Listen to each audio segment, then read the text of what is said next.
Vamos a comenzar. Hacemos esta sesión de grabación, hacemos un poco de silencio, por favor. Bien,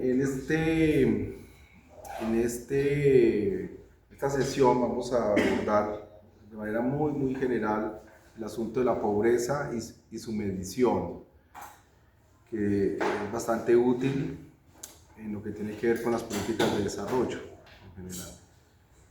Obviamente aquí ponemos en cuestión varios temas, entonces vamos poco a poco.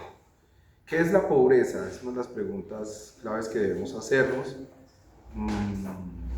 porque hay distintas maneras o escuelas que desarrollan sus teorías sobre qué es el tema de la pobreza, ¿no?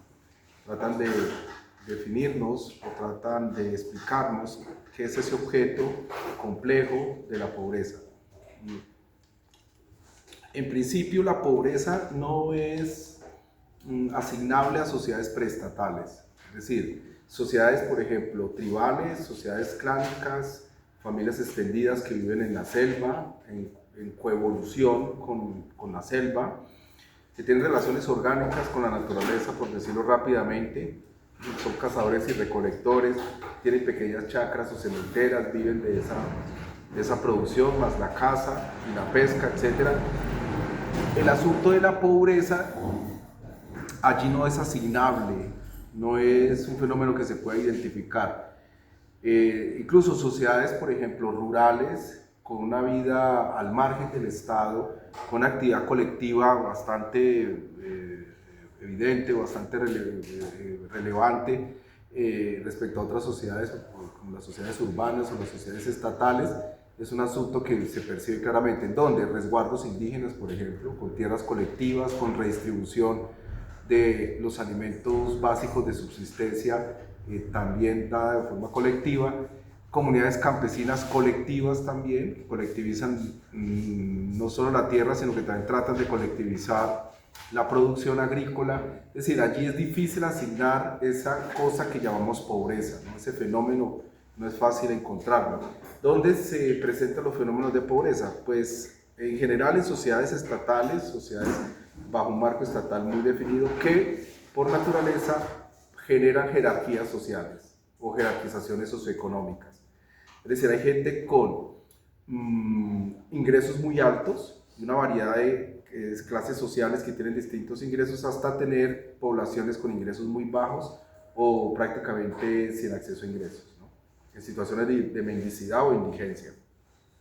Ese tipo de poblaciones que están súper estratificadas o socioeconómicamente muy divididas, muy estratificadas, ese tipo de sociedades se hace relevante, se hace importante el tema de la pobreza. Allí sí que se identifica la pobreza, es decir, se ve que a partir de cierto nivel de ingresos o de cierto nivel de acceso al patrimonio, hay gente que es pobre, y a partir de arriba, ¿no?, de aquí hacia arriba, hay gente que no es pobre, es no pobre, ¿no? Se define una línea clara, se puede ver más o menos con claridad.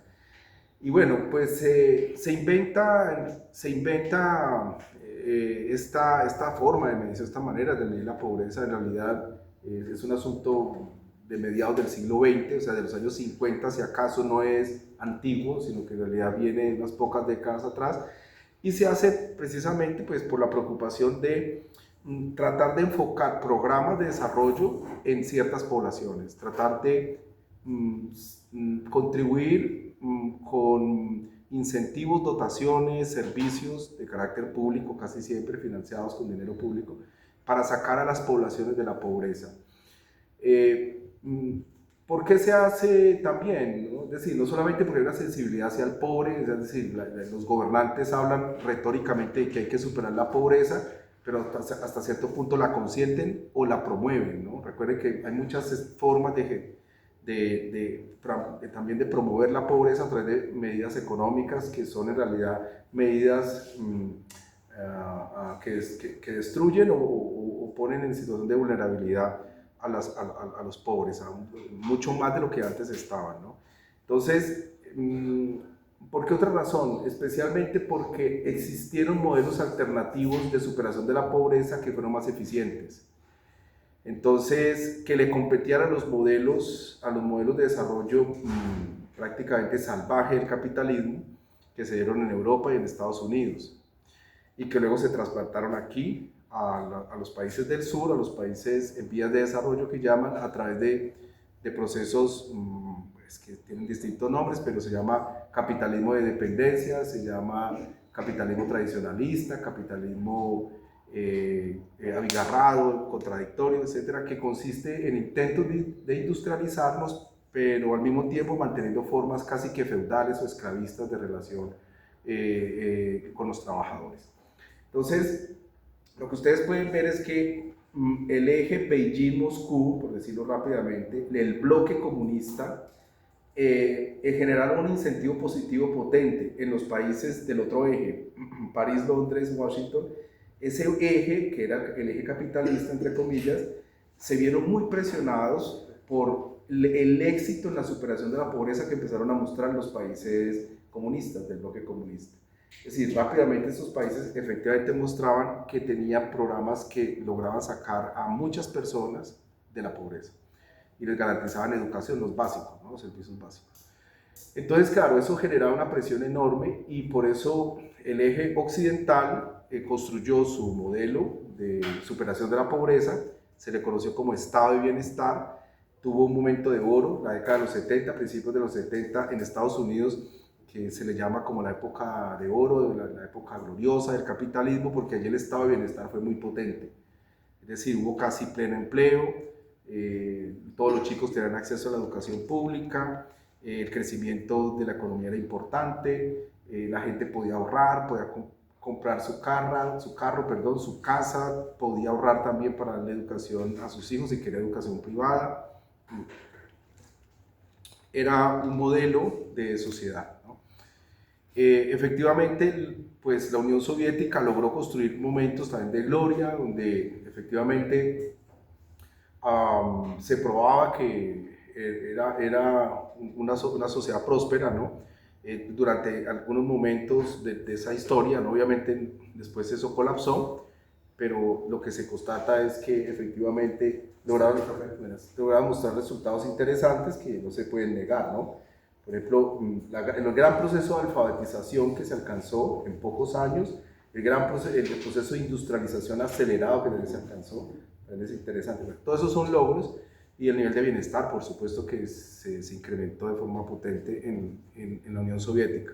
Más rezagado fue China, pero China empezó a construir ese estado de bienestar o esas condiciones de bienestar, mejor, para decirlo por más, propio del modelo comunista chino, se empezó a construir después, ¿no? Después de los 70 con las reformas que se hicieron, que fueron reformas contra Mao Zedong, ¿no? Mao Zedong no quería abrir la economía, no quería liberalizar los mercados, pero después de los 70, de principios de los 70, eso pasó y China pues cogió otro rumbo, ¿no? Que es el que ya ustedes pueden encontrar ahora. Es una China al sur, muy al sur, próspera, bollante, industrializada, incluso post-industrializada, es decir, que vive prácticamente en escenas de películas futuristas, ¿no? Esa es la China que ahora tenemos, ¿no? Bien, entonces, pero recuerden ustedes siempre que el tema de la pobreza, atacar la pobreza, combatir la pobreza, se debatió en la mitad de este asunto, es decir, en la mitad de ganarle al modelo político, económico y social del bloque comunista, ¿no? Entonces, en ese propósito se crearon muchos mecanismos para medir la pobreza y se construyeron políticas para poder intervenir la pobreza y ayudar a superarla. Y ese fue más o menos la historia que motivó la construcción de estas técnicas de medición de la pobreza, ¿no? Por supuesto, el bloque comunista desarrollaron también sus propios indicadores de medición de la pobreza, es decir, ellos tampoco se marginaron de este tipo de avances en ciencias sociales y en ciencias estadísticas. O sea, obviamente lo hicieron, obviamente me refiero a que lo hicieron bajo otro esquema, bajo otra manera de concebir el Estado. Recordemos que los países eran soviéticos, la Unión Soviética y China, Cuba incluso, recogieron ideas de centralización y planificación del Estado desde un nivel central. Es decir, toda la información era recabada, ¿no? Alrededor de un eje central, de un poder central, y ese poder central sistematizaba esa información, planificaba toda la economía de una manera más o menos, pero con pretensiones de ser más o menos precisa, y seguía una especie como de plan, ¿no? Paso a paso, según tiempos y movimientos, para conseguir unas metas productivas específicas, ¿no? Eso se trató de practicar, por favor. Ese modelo se sigue con los planes quinquenales que empezó a seguir la Unión Soviética desde los años 20. Recuerde que uno de los artífices de los planes quinquenales, que son como los planes de desarrollo hoy, fue Lenin. Lenin fue el que promovió los planes quinquenales concebidos para industrializar la Unión Soviética. Y esa idea de planes quinquenales se siguió reproduciendo en los países socialistas, casi que a pie juntillas, y bueno, todo país socialista o comunista tenía sus planes quinquenales al estilo soviético y trataba de planificar siempre la economía con objetivos específicos. Planificarlo todo, entre comillas, ¿no? Pero más o menos se exagera diciendo que el destino de una hoja de papel estaba claramente identificado en el plan quinquenal, por decirlo así, ¿no? Desde un Estado central se sabía, se pretendía saber el destino de cualquier insumo de la economía y qué resultado debía producir, ¿no? Entonces, bueno, eran distintas maneras de atacar el problema de la pobreza, de sacar a la gente de esos estados de miseria, de llevarlos a niveles de ingreso medios, por lo menos, o sea, pasando la línea de pobreza hacia arriba, no pobres, de acuerdo a sus concepciones de Estado, ¿no? Pues los estados occidentales lo hicieron empleando el mercado, empleando el capitalismo de forma preponderante. Los países del bloque comunista trataron de hacerlo empleando el mercado, sí, pero bajo un control permanente del Estado. Porque de nuevo aquí recordemos el viejo debate. El comunismo y el socialismo reales que hemos tenido en realidad son capitalismos de enfoque social o capitalismos bajo control estatal, pero en el fondo también son capitalismos, ¿no? Y el capitalismo occidental es un capitalismo, pues podemos considerar modélico, un capitalismo clásico, un capitalismo que en general tiene la capacidad de llevar la agenda política, determina la agenda política y no es fácil regularlo, someterlo a regulaciones, ¿no? Ese es el típico capitalismo liberalizado, ¿no? Sin control, ¿no? Que se practica en Occidente. Pero el del bloque comunista, de los países comunistas, también practicaron siempre capitalismo, así lo nieguen por todos los medios, pero siempre practicaron. Quizás, bueno, esto es un tema de historia, pero quizás es importante que ustedes lo sepan. Solamente hubo un par de años, por ejemplo, que hubo una especie de intento de capitalismo, perdón, de comunismo más o menos puro, ¿no? Que fue la Unión Soviética durante unos años muy específicos después de la revolución, donde trató de planificarse todo. Se destruyó el mercado, se destruyó el intercambio de bienes y servicios con dinero o mediante el dinero, trató de destruirse, mejor dicho. Es decir, se trató de colectivizar todo y de repartir todo por igual, por decirlo así rápidamente. Solamente hubo un momento muy corto, pero todo eso en realidad fue cambiado. Todo eso fue sustituido por una forma de capitalismo muy particular, que fueron las que ellos desarrollaron, ¿no? Con unos mercados muy limitados, pero había circulación del dinero, había emisión de monedas, se formaban precios de una manera muy precaria, sí, muy distorsionada, pero en realidad era capitalismo en el fondo. No se podía desconocer. Y la gran diferencia es que el Estado era el gran propietario. El Estado era el gran propietario, esa es la única diferencia, ¿no? No era la plutocracia o la oligarquía en los países occidentales, donde estos son los grandes propietarios. O sea, en estos casos, estos países tenían por gran propietario el Estado, ¿no? O al final del proceso de deterioro de las experiencias comunistas o socialistas, la gran burocracia, la alta burocracia se convertía en los grandes propietarios, ¿bien? Pero en el fondo era lo mismo, ¿no? Bueno, entonces, había que medir la pobreza, había que desarrollar programas o planes para poder atacar la pobreza, y de eso se trató tanto en Occidente como en los países socialistas o comunistas, reales, ¿no? No me refiero aquí siempre, insisto, comunismo y socialismo no teórico, real, porque si usted habla con una persona fanatizada respecto al tema, pues suele confundir el comunismo idílico, el comunismo teórico con el comunismo real. No, estamos hablando de capitalismo real y de comunismo real. ¿Bien? Bien, entonces, las sociedades estatales modernas, estas sociedades como las nuestras, súper jerarquizadas socioeconómicamente, deben desarrollar programas de intervención para superar la pobreza. Y obviamente detrás de esto hay científicos sociales, hay economistas, hay estadísticos tratando de entender ese fenómeno, ¿no? ¿Por qué lo hacen? Repito, porque hay que atacar la pobreza para estabilizar el sistema, para poder estabilizar el Estado y dar más legitimidad al gobierno, ¿no? Para darle marcos más seguros de gobierno, ¿no? A las élites, ¿no? De gestión del poder, ¿no? O sea, usted no puede gobernar con pobres miserables que todo el tiempo están amenazando con una sedición o una insurrección. Eso es imposible. Entonces, hay que tratar de controlar a los pobres, no tenerlos a raya, por decirlo así. Y este mismo fenómeno sucede tanto en los países capitalistas como en los países comunistas reales o del socialismo real, que repito, en el fondo son capitalismos, formas de capitalismo muy específicas.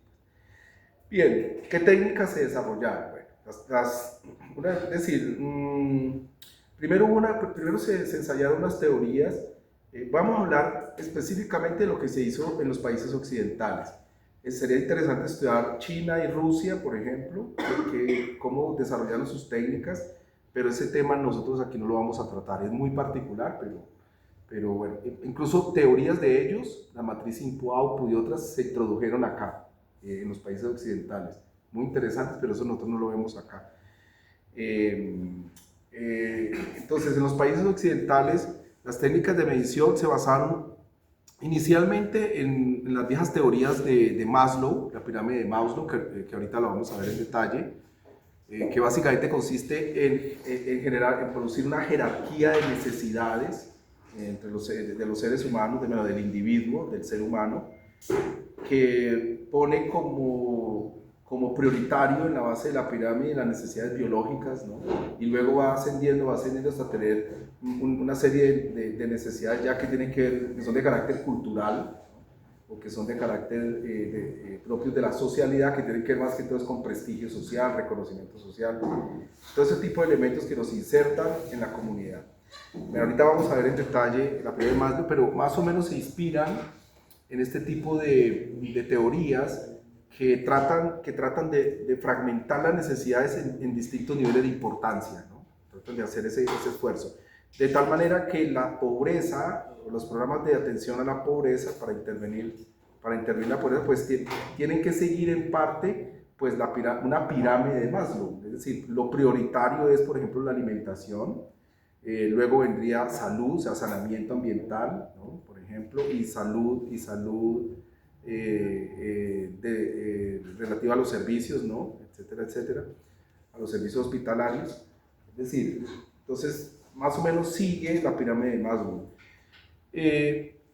Otra forma de medición, ya mucho más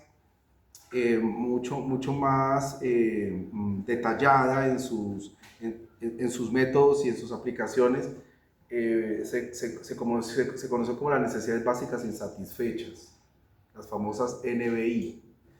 Las NBI pues tenían más o menos la capacidad de hacer un listado de necesidades básicas que debían cumplirse, donde estaba, por ejemplo, educación, salud, servicios públicos, vivienda, etcétera, que tenían que cumplirse, y simplemente se contaba qué población de una sociedad, qué cantidad de familias, de hogares tenían esas necesidades básicas satisfechas y qué cantidad de personas no las tenían satisfechas, ¿no? Básicamente se hacía con ese conteo, se identificaban los hogares con sus direcciones, sus nombres, etcétera, y eso permitía enfocar los programas del Estado, ¿no? No solo pasó en Colombia, sino pasó en muchos lugares del mundo, ¿no? Luego se probó, y aún se sigue usando, la famosa línea de pobreza, que es mucho más práctica para trabajar.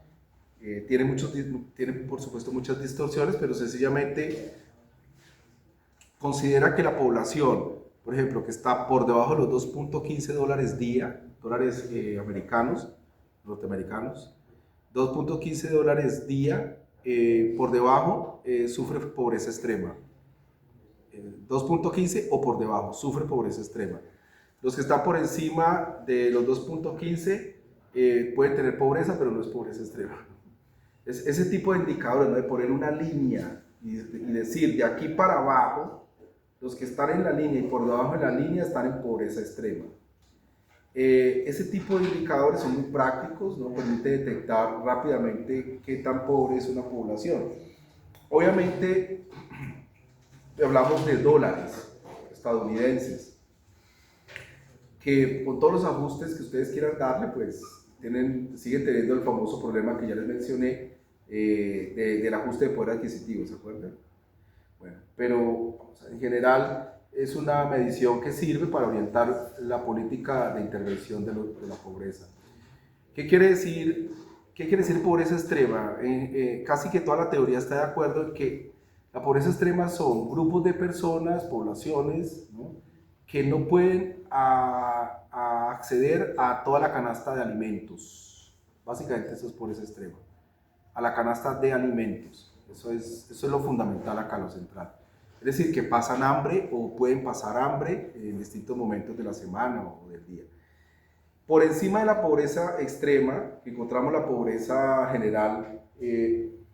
Ya no se trata de sufrir carencia de alimentos, sino sufrir carencia de otro tipo de cosas. Por ejemplo, vivienda, sufrir carencia de vivienda, sufrir carencia de educación, no tiene acceso a la educación, sufrir carencia, por ejemplo, carencias del tipo de no acceder a servicios públicos de calidad y constante, por ejemplo, flujo de agua potable, no tener esa posibilidad de acceder a eso, no tener alcantarillado también, por ejemplo, es otro típico fenómeno. Entonces, las poblaciones que tienen acceso a alimentos, pero no tienen acceso a estos otros servicios básicos o a estas dotaciones básicas como vivienda, salud, educación, etc., les falta una de estas dotaciones o acceso, o no tienen acceso a uno de estos servicios, pues está en pobreza general, pero no está en pobreza extrema, ¿no? Entonces, y el Banco Mundial, por ejemplo, define otra línea de pobreza general, ¿no? Que varía según las épocas, pero obviamente está por encima de los 2.15 dólares día. Dólares estadounidenses, ¿no? Está un poco más arriba, ahora no recuerdo, hay un artículo que les voy a poner a leer donde se discuten todos estos temas, ¿no? Pero se supone que es un poco más. Pero esa es la idea que hay de fondo. Entonces, toda la población que esté por debajo de la línea de pobreza extrema tiene que ser o debe ser objeto de atención prioritaria por parte del Estado. O si no colapsa el Estado, no hay posibilidad de progreso. Eso hay montones de retórica sobre el asunto que se suele exponer. Pero bueno, ese es otro indicador muy importante que ustedes van a ver todo el tiempo, ¿no? En su ejercicio profesional. Luego viene otro indicador que se llama índice de desarrollo humano. El índice de desarrollo humano se supone que es un índice mucho más integral, que trata de entender la pobreza en sus complejidades, ¿no? Sencillamente pues lo que hace es tratar de contemplar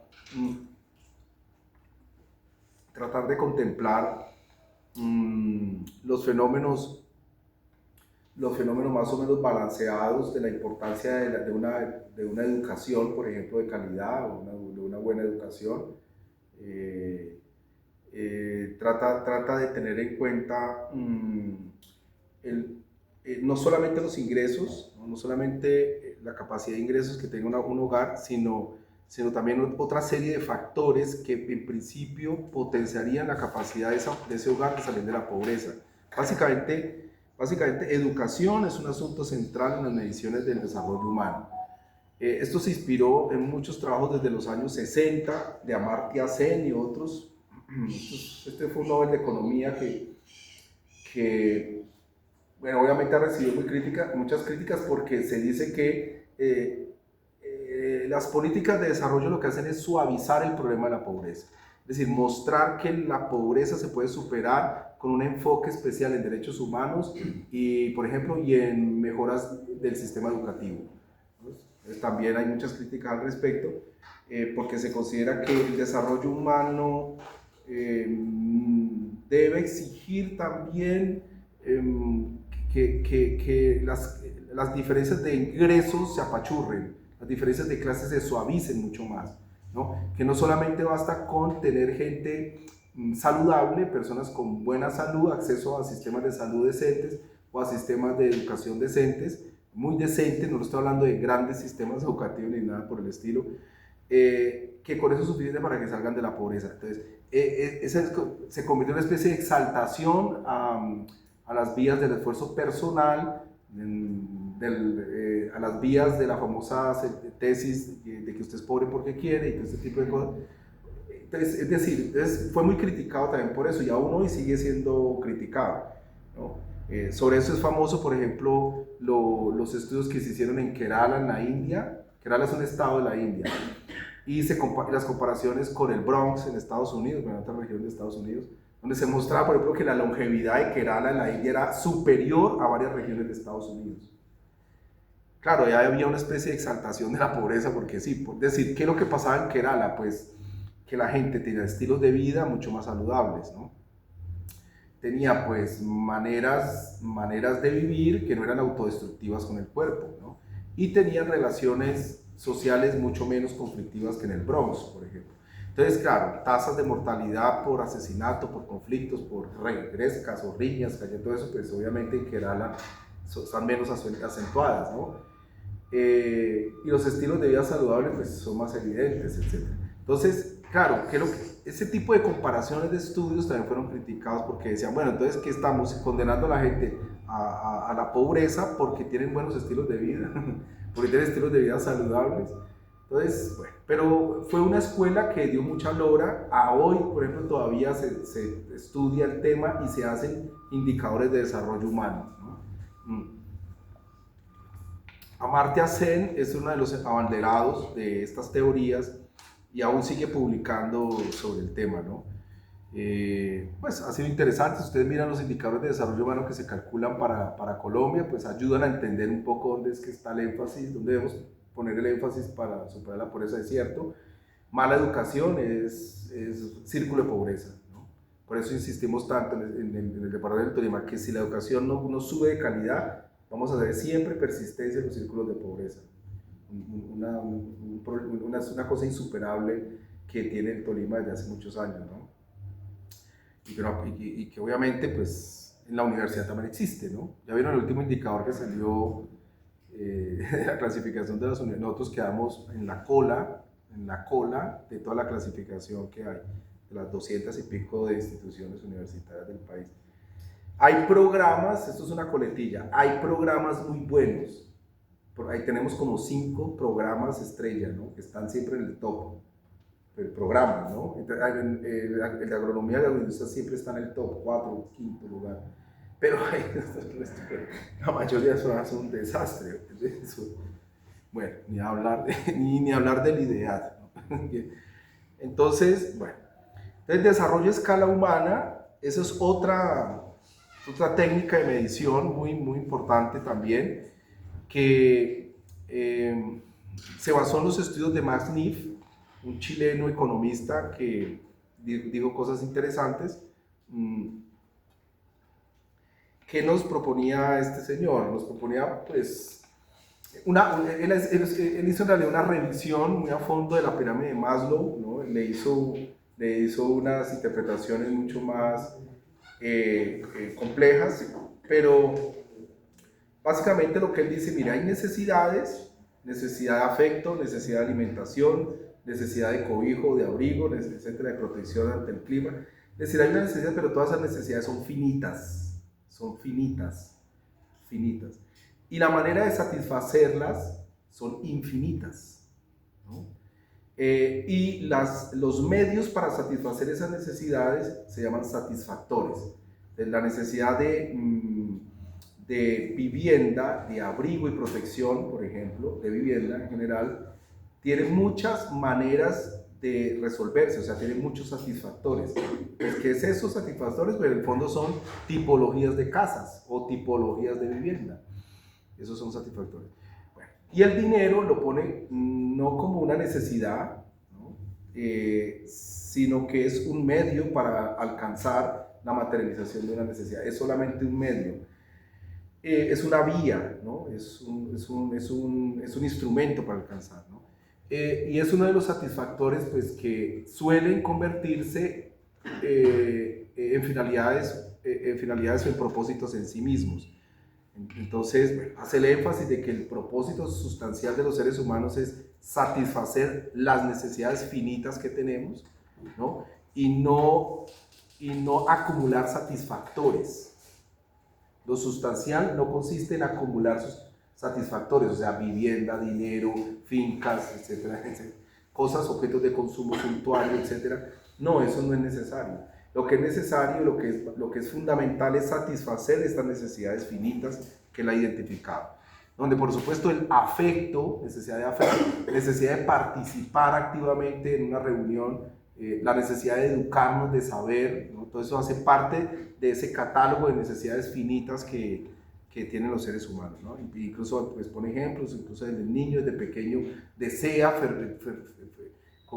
fervientemente saber, no sino que ustedes le escondan algo a un niño y verá que el niño se desespera porque necesita, desea saber, no quiere saber qué es lo que... Bueno, todo ese tipo de ejemplos típicos que suelen ponerse, es decir, muestran que sí, que hay unas necesidades finitas, que los satisfactores son tan solo medios y que el objetivo son las necesidades y no acumular satisfactores. Bueno, él desarrolló unos métodos de medición también muy interesantes. En Colombia no se han practicado. Solo organizaciones alternativas de derechos humanos, por ejemplo, comunidades campesinas e indígenas, sí aplicaron el método de MASNIF de desarrollo a escala humana. Pero oficialmente nunca se llegó allá. Me parece, esta es una buena herramienta, por ejemplo, el caso de ustedes que cuando trabajan con comunidades, y se presta mucho para la cartografía social, se presta mucho para trabajar con la gente. El otro indicador es el de, los indicadores famosos de desarrollo sostenible, que son un poco más recientes, de los años 90 hacia acá, que básicamente llaman la atención de que no solo se trata de pobreza, sino también se trata de ambiente. Es decir, tenemos que tener en cuenta estrategias de superación de la pobreza, pero también estrategias de cuidado del medio ambiente. Y hay que llevar a la par esas dos dinámicas. No se puede sacrificar una cosa por la otra. O en resumen, no se puede sacrificar el desarrollo o el crecimiento económico por preservar el ambiente, o viceversa. Por preservar el ambiente no se puede sacrificar el crecimiento económico. Ese tipo de balances permanentes, ¿no? De juegos de manos, de equilibrios complejos que hace el desarrollo sostenible, bueno, pues para ello se crearon indicadores que tratan de medir esto. Nosotros en el curso, digamos, sí vamos a ver un método de medición muy matemático, muy preciso sobre el nivel de desarrollo sostenible de una sociedad o de una comunidad. Está muy de moda, ahora todo el mundo habla del asunto de desarrollo sostenible, entonces pues hay escuelas, hay técnicas, hay teorías a granel por todo el planeta, incluso hay doctorados ya en sostenibilología, que estudia las ciencias de la sostenibilidad, porque sí, efectivamente eso existe, ciencias de la sostenibilidad, que son más que nada, son como ciencias interdisciplinarias o filosofías con ciencias interdisciplinarias, más o menos en eso se ha convertido. Pero bueno, para que vean que esto es importante, y porque se está volviendo importante, pues porque el cambio climático ha generado una crisis climática. La crisis climática ha disparado fenómenos de pobreza, desplazados climáticos, personas que se desplazan por inundaciones, etc. Y a futuro pues va a generar más desastres, hambrunas, baja productividad, etc. Pueden multiplicarse las pandemias, los tornados, el mundo puede entrar en una crisis civilizatoria. Pues claro, por eso el desarrollo sostenible se pone en el centro de la agenda y todo el mundo quiere hablar y quiere prepararse para poder enfrentar los problemas de la crisis civilizatoria. Entonces, tiene mucha fama, hay maestrías, hay doctorados también en desarrollo sostenible. Entonces, bueno, hay de dónde escoger. Por supuesto, indicadores, ¿no? Entonces, vamos a ver algún ejemplo. En Colombia se aplicó otro indicador que se llama índice de pobreza multidimensional, es el que actualmente estamos aplicando. Pues básicamente lo mismo, o sea, no tiene mayores diferencias respecto a, por ejemplo, el índice de desarrollo humano. Aquí vamos a hacer un ejercicio, vamos a ver un poco la teoría y vamos a hacer un ejercicio para calcular un índice de pobreza multidimensional para una región, una localidad, ¿no? Es relativamente fácil,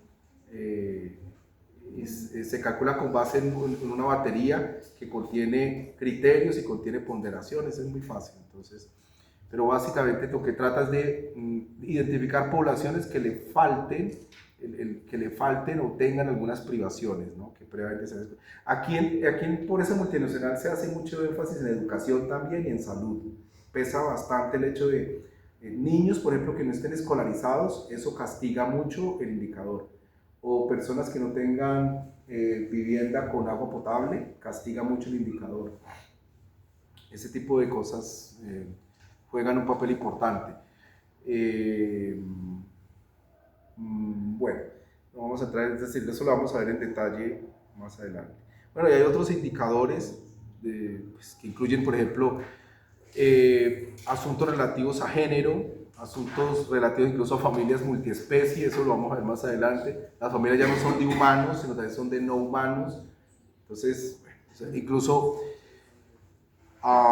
los indicadores pueden ir incluso en algún momento van a llegar al límite de estudiar las relaciones, de medir las relaciones con las máquinas, con las IA, qué tan antiéticos somos con la IA, qué tan malvados somos con los robots, ¿no? Es decir, porque ahora se plantean también ese tipo de éticas, ¿no? O de tratos justos con las máquinas, con las tecnologías, si las máquinas son sintientes o no. Todo eso va mucho más allá, ¿no? Ese debate. Nosotros vamos a ver solo algunas cosas. Bueno, pero en resumen, la pobreza tiene dos características o dos dimensiones muy evidentes, ¿no? Y es que hay pobreza material, que se identifica por las carencias, ¿no?, físicas o de servicios, de acceso a servicios, se identifica fácilmente. Y hay otra dimensión de la pobreza que son las capacidades, que operan en un nivel subjetivo o que operan en un nivel no perceptible físicamente. No es fácil ver las capacidades, ¿no?, sino que la gente tiene que exteriorizar esas capacidades para poderlas ver, ¿no?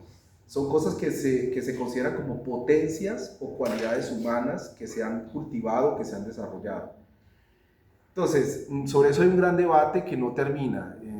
Un poco les recuerdo el ejemplo de la gente en Kerala respecto al Bronx. Kerala, la India, ¿no? ¿Qué pasa? Debemos hacer un énfasis más importante en desarrollar capacidades intelectuales o estilos de vida saludable en la gente que hacer un énfasis en desarrollo económico de las poblaciones. Es decir, si hacemos un desarrollo especial de las capacidades de la gente en educación, en habilidades educativas, en habilidades propias de la educación, si hacemos un énfasis más fuerte, podemos dejarlos a ellos solos allí en la vida, en el mercado laboral, que ellos van a salir adelante.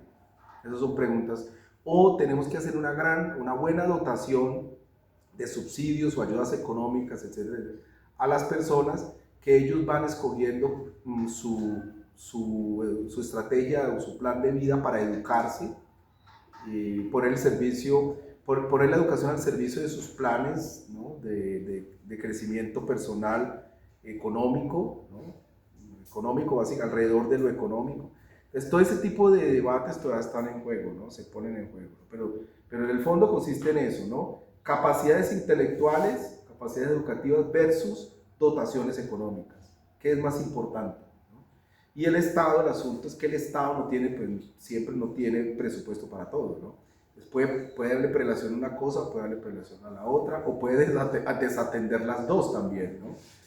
Hay gente más o menos desquiciada que pues, considera que los libertarios de derechas, por ejemplo, como Milei, consideran que a la gente no hay que darle ningún tipo de asistencia, excepto el que quiera dársela, ¿no? Pero que no puede existir un órgano tercero, abstracto, ¿no?, que diga, yo voy a repartir riqueza a ustedes los pobres, ¿no? Eso no puede existir. La caridad es un mecanismo de resolución de la pobreza, ¿no? Considera que cada uno debe por su vida resolver sus problemas, darse su proyecto de vida sin ayuda de nadie o buscando una alianza una liga de asociados que pacten una serie de emprendimientos donde cada uno gane, ¿no?, gane lo propio, lo suyo. pero no aceptan ese tipo de ayudas externas, se ven como algo que produce el ocio, la pereza, genera solamente bribones, etcétera, gente que depende del Estado, que cae en los círculos de pobreza. Bueno, esas otras, para que vean que estas teorías son así de debatidas, de fuertes, ¿no? No hay, es decir, no solamente está la visión que dota, que asiste, la visión paternalista o asistencialista del Estado, sino que también está la otra visión extrema que considera que cada uno debe estar solito resolviendo sus problemas, darse su propia asociación de vecinos y resolver allá ese problema económico sin que nadie esté obligado a ayudarles, ¿no? Cada uno salga por sus propios medios. Y ahí están las visiones intermedias, ¿no? Que dicen, bueno, necesitamos que la gente sea responsable, asuma también sus emprendimientos con responsabilidad, arriesgue también y vamos a ayudarles también con algunas dotaciones públicas para que salgan adelante. No hay una fórmula, pues, a ver, no hay una fórmula infalible, ¿no? Pues, sobre eso hay mucha discusión. ¿Qué se constata? En general lo que se constata es que la pobreza, cuando tiene dotaciones condicionadas, por ejemplo a salud, por ejemplo a educación de los hijos, control de talla, peso, etcétera, todo ese tipo, esos programas funcionan relativamente bien. Pero los cambios son muy lentos, ¿no? Obviamente más una mejora en el empleo, de acceso a los ingresos, sobre todo ingresos, esa combinación hace que las poblaciones salgan de la pobreza. Voy a poner un ejemplo muy sencillo, o sea, yo accedo a un estipendio o una ayuda económica de cualquier 500,000 pesos mensuales para atender a mis hijos, pero la condición para acceder a ese estipendio, esa ayuda, es tener a mis hijos estudiando, es tener a mis hijos en controles de peso, medida y no sé qué talla y tamizaje visual, o sea, es decir, los condicionan. Si no haces eso, no te damos el subsidio, ¿no?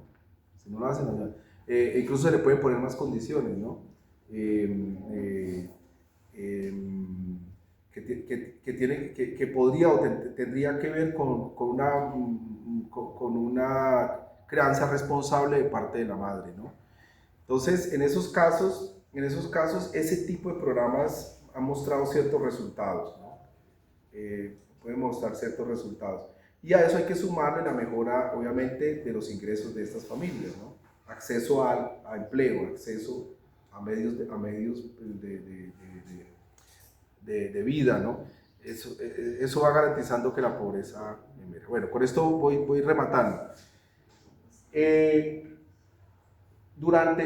cierto lo siguiente, durante el siglo XX y lo que llevamos del XXI, es cierto que la pobreza ha disminuido a nivel mundial. O sea, no hay forma de rebatir este argumento. O sea, es cierto que el capitalismo en su versión occidental o liberal, o el capitalismo en su versión comunista, todos ellos juntos han contribuido a disminuir la pobreza. A nivel mundial, ¿no? Global, no hablo de regiones. Y es cierto, por ejemplo, que el capitalismo versión comunista, versión china, es el que mejor estrategia sostenida ha tenido para superar la pobreza. Si ustedes miran, cuando China supera los indicadores de pobreza, pues coge todo el indicador mundial y lo arrastra, porque son millones. Lo mismo la India, cuando la India hace alguna mejora, arrastra el indicador mundial. Es una cosa típica usar con ellos, porque es muy grande, son países muy numerosos. Entonces, ¿quién ha probado? China ha probado que sí, que por millares, por millones, pues yo puedo sacar a gente de la pobreza. Eso sí es claro. Otra cosa que se ha comprobado durante el siglo XX, lo que llamamos el siglo XXI, es que la longevidad de todos nosotros ha aumentado. Las mujeres viven más, los hombres viven más. O sea, las vacunas, los sistemas de inmunización, o sea, los sistemas sanitarios, todo eso, acceso a alimentos de calidad, o sea, todo eso ha aumentado la longevidad en nuestros casos. ¿Qué ha pesado más? ¿La alimentación o la intervención médica del sistema de salud? No se sabe bien, o la inmunización, no sé. Es decir, hay personas que sostienen que vivimos más porque nos atienden en los hospitales y no nos dejan morir, y nos dan medicamentos para extender la vida, ¿no?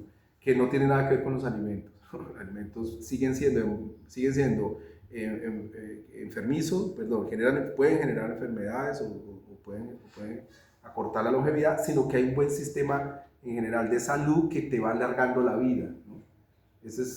Pero bueno, el asunto es que en los hechos sí la longevidad va aumentando, ¿no? Entonces el capitalismo comunista o el capitalismo liberal u occidental también han provocado ese efecto, ¿no? Han hecho que la longevidad aumente, ¿no? Esa es otra realidad. Obviamente el crecimiento de la economía ha sido alto y sostenido en los últimos años, en las últimas décadas, o sea, muy poco se estanca la economía, ¿no? Tiene sus momentos, pero sigue sosteniendo crecimiento, que es una tragedia ambiental, sí, ¿no? Pero que es una cosa optimista desde el punto de vista económico, económico tradicional, ¿no? El crecimiento, que claro, ¿no? Existe eso, incluso tenemos excedentes de producción, excedentes de comida, derroches de comida, etcétera, etcétera.